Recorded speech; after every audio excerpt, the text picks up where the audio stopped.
January 2, 2023. Today there is several good news. The Ukrainian General Staff has announced that Ukrainian forces have successfully carried out attacks on Russian bases in the Zaporizhzhia region, where the Russians have recently moved a large number of troops and equipment. These attacks have resulted in significant losses for the Russian military. The Ukrainian military had previously targeted the newly arrived Russian forces in the Zaporizhzhia region before the start of the new year. However, these attacks were not the end of the conflict. After the first series of strikes, the Ukrainian military took time to assess the areas where Russian forces were most heavily concentrated, and ultimately targeted Baisan, Pology, Berdyansk, and Tokmak in a second series of strikes. These attacks resulted in the loss of approximately 250 Russian soldiers and a dozen pieces of equipment for the Russians. The Ukrainian General Staff has reported that 175 Russians were hospitalized and 12 pieces of equipment were destroyed as a result of the attacks. In addition, the Ukrainian military has identified and destroyed another ammunition depot in the region. These actions have significantly hindered the Russian military's operations in the area. When accounting for the losses from a precision strike on a Russian base in Makiivka the previous day, the total number of Russian casualties from Ukrainian precision strikes over the course of 2 days reaches nearly 1,000. These attacks have greatly impacted the Russian military's capabilities in the region. The attack on the Makiivka base was highly publicized, and Russian sources have confirmed that 600 soldiers were stationed in a building just 20 kilometers from the front line. This attack was a significant event and had a significant impact on the Russian military's operations in the region. Russian sources have reported that the building targeted in the Makiivka attack had a large amount of ammunition stored in its basement, which caused the explosion to be more destructive. The building was completely destroyed, although the Russian military claims that only 70 out of the 600 soldiers present at the time died in the attack. One possible reason for the Ukrainian military's success in their precision strikes is that they have previously targeted multiple Russian military assets within Russian territory. Additionally, there seems to have been an information campaign designed to highlight the potential threat the Ukrainian military poses to Moscow and St. Petersburg. Russian sources have been highlighting the capabilities of Ukrainian drones and increasing concern over the possibility of a drone attack on Moscow.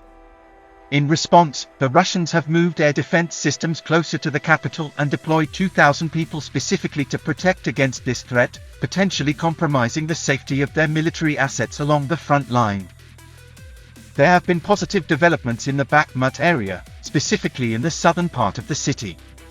The Ukrainian military has reported successfully repelling Russian attacks and making gains in the region. Previously, the Russian military had launched an assault on the town of Klishchiivka. They were able to establish positions along tree belts and railways, but were unable to make significant progress on the settlement itself. A 3D map of the area shows that there are many hills in the region, which may have contributed to the difficulty the Russians faced in their advance. Initially, it appears that the Ukrainian military is at a disadvantage due to their positioning in the lowlands. However, they have chosen to withdraw from the central part of the village and instead focus on holding key defensive positions to the north, west, and south of the village. This strategy allows them to better defend against the Russian advance and compensate for their position in the lowlands. By withdrawing from the central part of the village and focusing on defending key positions on higher ground, the Ukrainian military was able to create a situation where Russian attack groups that were advancing towards Klishchiivka would be vulnerable to counterattacks from the lowlands.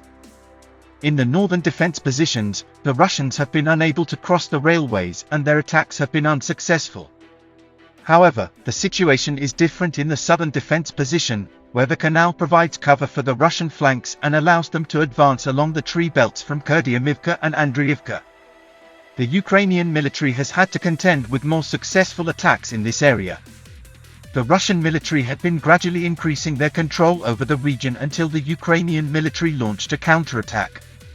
This counterattack was directed towards Kurdyamivka and, according to the Institute for the Study of War, was later confirmed through geolocated footage to have successfully entered the northwestern sector of the town.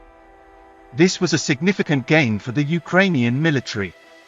Geolocated footage from December 31 showed that the Ukrainian military was able to force Russian forces further west of Zelenopilya.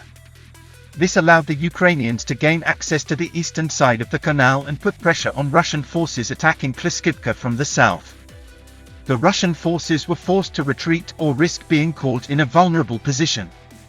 This successful counterattack allowed the Ukrainian military to achieve multiple objectives at once. Despite recent setbacks and a lack of visible progress, the Russian military operation in Bakhmut continues to face heavy resistance. In the past few weeks, the Russians have lost ground and their efforts to encircle the city have been unsuccessful. Despite this, it is expected that the Russians will continue to try and regain control of the area east of the canal in an attempt to retake Kurdyumivka. It remains to be seen how the situation will unfold in the coming days and weeks.